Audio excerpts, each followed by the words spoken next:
नमस्कार सर्वांना, Rupali delicious kitchen मध्ये आपलं स्वागत आहे। आज आपण मस्त असा रेस्टॉरंट स्टाईल, हॉटेल स्टाईल शाही मटर पनीर मसाला रेसिपी बघणार आहोत।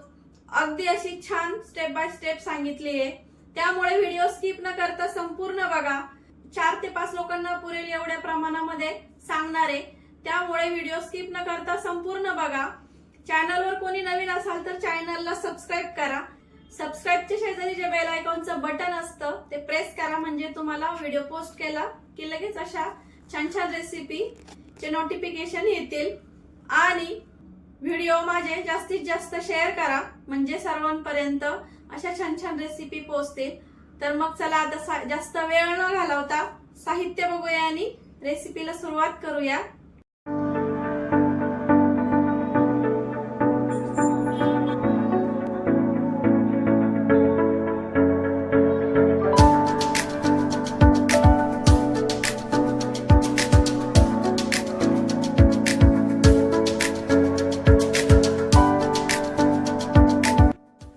आपण आज इथं मटर पनीरची रेसिपी बघणार आहे, त्यासाठीचं फक्त आपण आता एक ग्रेव्हीचं साहित्य बघतोय आणि नंतर जे फोडणीला साहित्य लागेल मटर पनीर साठी ते नंतर बघूया।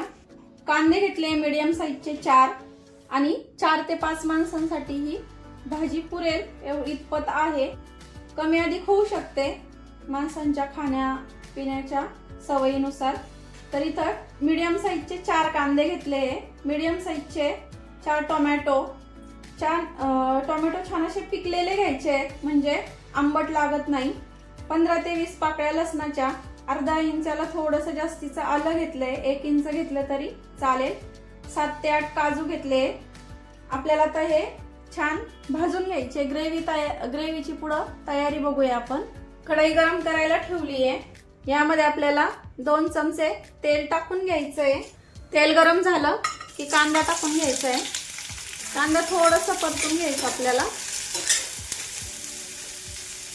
कांदा परतला की टोमॅटो भरपूर असा लागतो या भाजीला, त्यामुळं मटर पनीरसाठी थोडासा टोमॅटो जास्त घ्यायचा। काजू, आलं आणि लसूण आता हे फुल गॅसवरती छान परतून घ्यायचं आहे आपल्याला। यामध्ये आता 1 वाटी भरून पाणी टाकायचं आहे, किंवा 1 ग्लास भरून टाकलं तरी चालेल।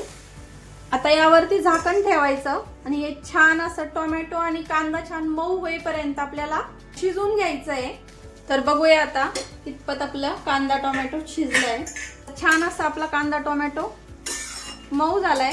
आता या साहित्याला आपल्याला पूर्ण तसं थंड करून घ्यायचं आहे, तोपर्यंत आपण पुढची तयारी करूया। तर आता आपण मटर पनीरची जी फोडणी देणार आहे त्याचं साहित्य बघूया।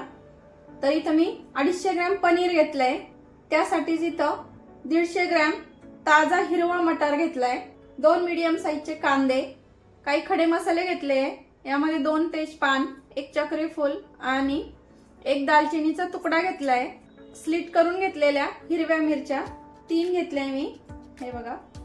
मुठभर अशी कोथिंबीर बारीक कट करून, फोडणीसाठी जिरं, धना पावडर, हळद पावडर, काश्मीरी लाल मिरची, म्हणजे छान असा कलर येतो भाजीला, त्यामुळं काश्मीरी लाल मिरची मी इथं वापरते। गरम मसाला किंवा इथं किचन किंग मसाला घ्यायचा आहे, तर मी इथं गरम मसाला घेतलाय। हा आमचा घरगुती लाल मसाला आहे, नाशिक स्पेशल लाल मसाला आणि नाशिक स्पेशल काळा मसाला, यासोबत तुम्हाला बाकीचेही मसाले मिळतील। नो कलर नो प्रिझर्वेटिव्ह अशा पद्धतीत आपण घरगुती पद्धतीचे एकदम स्वच्छतेमध्ये मसाले तयार करतो। तुम्हाला ऑनलाईन ऑर्डर करायचे असतील तर तुम्ही करू शकता। आणि चवीपुरतं मीठ। तर सर्वात आधी आपल्याला पनीर असं शालो फ्राय करून घ्यायचं आहे, ते बघूया। तर इथं पॅन गरम करायला ठेवलाय। तुम्हाला इथं पनीर शालो फ्राय करण्यासाठी तुपाचा वापर करायचा असेल तर तुम्ही करू शकता। इथं मी तेल घेतलंय, 2 चमचे भरून तेल टाकते, कारण आपल्याला नंतर पण लागणारच आहे, त्यामुळे थोडं जास्तीच टाकते। आणि आपण पनीर शालो फ्राय क्यूब मध्ये नाही करणार आहे, डायरेक्ट करणार आहे, त्यामुळे अख्खं असं धुवून घ्यायचं आधी, त्याचं पाणी टिपून घ्यायचं, जेणेकरून अंगावरती पाण्याचे थेंब उडणार नाही। पॅन छान गरम होऊ द्यायचा आहे, म्हणजे पनीर चिटकून बसत नाही भांड्याला खाली। छान गरम झालाय। आता पनीर आपल्याला छान असं शालो फ्राय करून घ्यायचं आहे सर्व बाजूनी। तर खालची साईड आपली थोडीशी शालो फ्राय झाली आहे, थोडासा रंग चेंज झालाय, बघूया। तर हे बघा, आता सर्व बाजूनी असंच आपल्याला फ्राय करून घ्यायचं आहे पनीर।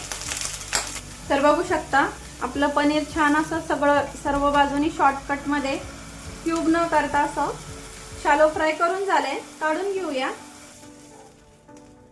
तुमच्या आवडीनुसार तुम्ही इथं त्याचे क्यूब करून घेऊ शकता। तर इथं चौकोनी क्यूब करायचे आपल्याला, तर आपल्याला याचे चौकोनी क्यूब करायचे आहे, जेणेकरून पनीर तुटणार नाही। आणि शालो फ्राय करणं हे मस्ट आहे जेव्हा आपण मटार पनीर ची भाजी करतो तेव्हा, कारण मटार शिजताना पनीरचे तुकडे होऊ शकतात आणि असं ते मॅश होऊ शकतं त्यामध्ये, त्यासाठी। तर असं छान असं तळून घेतलंय पनीर मी, आणि हे सोपं पडतं, त्यामुळे या पद्धतीने तुम्ही शालो फ्राय केलं तरी चालेल। आता वाटणाची जी साहित्य घेतलं होतं ते पण इथं मिक्सरमध्ये काढून घेतलंय। थोडंसं पाणी टाकून एकदम असं फाईन पेस्ट तयार करायची आपल्याला याची, एकदम अशी स्मूथ टेक्स्चर आलं पाहिजे ग्रेव्हीला, त्यासाठी। आणि पनीरचे पण असे छान चौकोनी क्यूब करून घेतले मी इथं, बघू शकता तुम्ही छान असे या शेपमध्ये। तर हे बघा, एकदम असं स्मूथ पेस्ट तयार करून घेतली आहे, आणि अगदी थोडंसं पाणी टाकलं, अर्धी वाटी।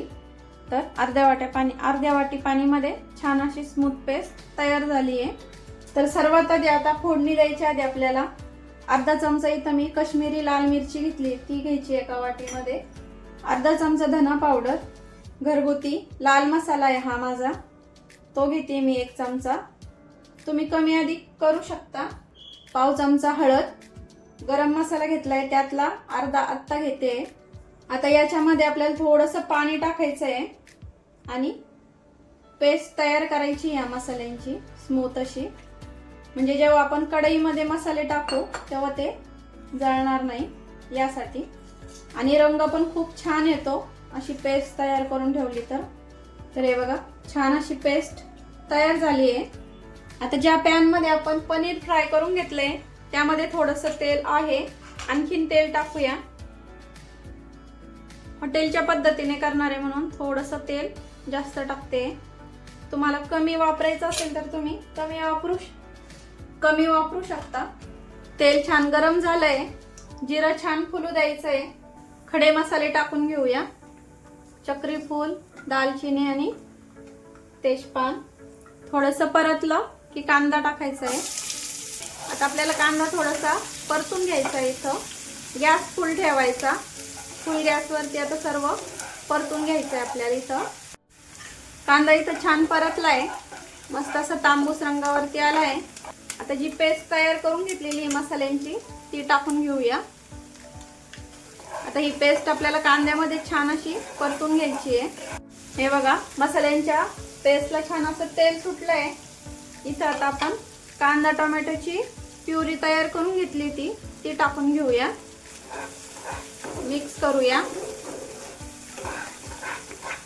2 मिनिट छान असं मिक्स करत हलवत राहायचं आहे ही पेस्ट। 2 मिनिट झाले, रंग बघू शकता, आणि कांदा टोमॅटो छान असं शिजून घेतल्यामुळं ग्रेव्ही अशी छान अशी स्मूथ तयार झालेली आहे, अगदी अशी रेस्टॉरंट स्टाईल। हे बघा, आता आपल्याला यामध्ये जो ताजा मटार आहे हिरवा तो टाकून घ्यायचा आहे, शिजवलेला नाहीये, तसंच घेतलाय।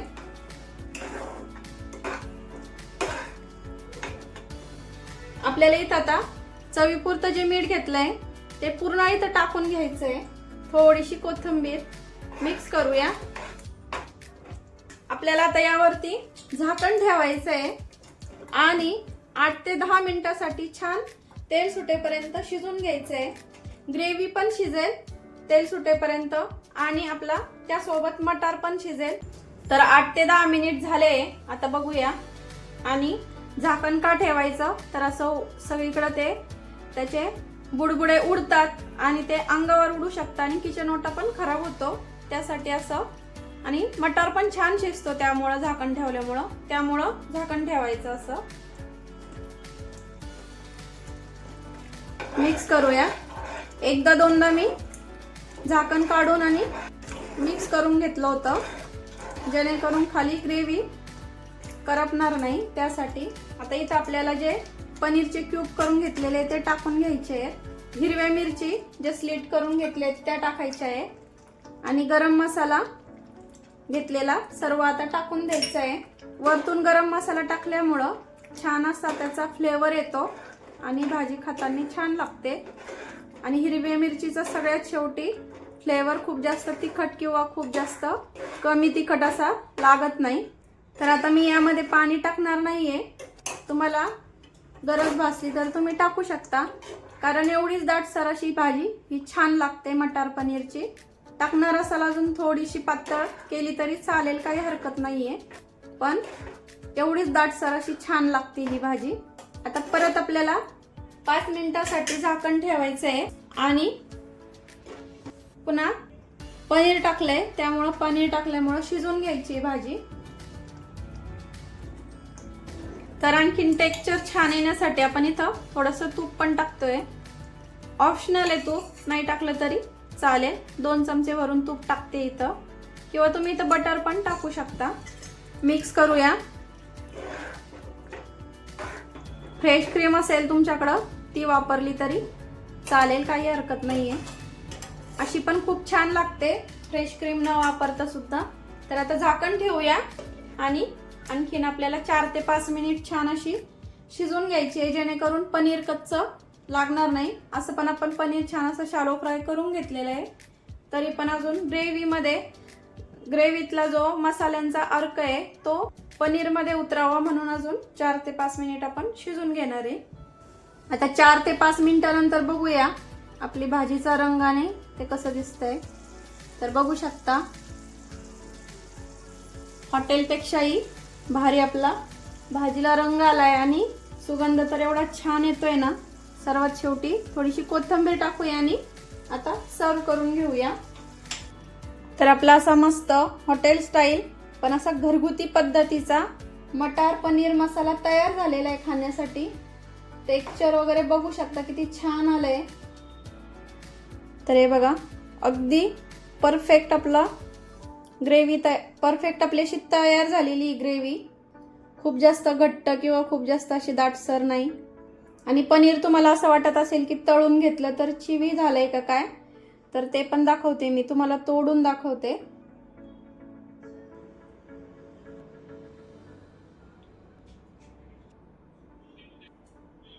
तर आपला छान असा चमचमीत पनीर मटार मसाला तयार झालेला आहे। छान आता मटारचं सीजन चाललेलं आहे आता, तर तुम्ही असा पनीर मटार मसाला एकदा घरच्यांना खाऊ घालून बघा, घरचे अगदी खुश होऊन जातील। आणि पनीर तुम्हाला तोडून पण दाखवते एक मी। तर हे बघा अगदी सहज तुटल्यात जातं पनीर, अगदी छान असं मऊ लुसलुशीत होतं, अजिबात असं चिवी होत नाही, बघू शकता। आणि खायला पण खूप छान लागतं हे पनीर, त्यामुळे तुम्ही असं डायरेक्टली चौकोनी जो तुकडा असतो तो डायरेक्ट तळून घ्यायचा, त्यामुळे चिवी पण होत नाही आणि खायला पण छान असं लागतं। तर रेसिपी कशी वाटली, मटार पनीर मसाल्याची रेसिपी तुम्हाला कशी वाटली कमेंट करून नक्की सांगा। रेसिपी नक्की करून बघा आणि मला कमेंट करा तुमची पण मटार पनीर मसाल्याची रेसिपी अशीच झाली आहे का ते। जसजशी भाजी थंड होते तशी थिक होते आणि रंग पण खूप छान येतो भाजीला। तर बघितली ना किती छान असं क्रीमी टेक्स्चर आलंय आपल्या ग्रेव्हीला आणि अगदी छान असा सुगंध तर एवढा छान येतोय ना भाजीचा, काय सांगू तुम्हाला। एकदा तुम्ही नक्की ट्राय करून बघा ही भाजी। तर रेसिपी तर आवडलीच असेल, त्यामुळे लाईक शेअर सबस्क्राईब करायला विसरू नका। रेसिपी नक्की ट्राय करा, कारण घरचं जेवण हे खरंच स्वादिष्ट असतं। अशाच नवीन छान छान रेसिपी सोबत पुन्हा भेटूया, तोपर्यंत धन्यवाद।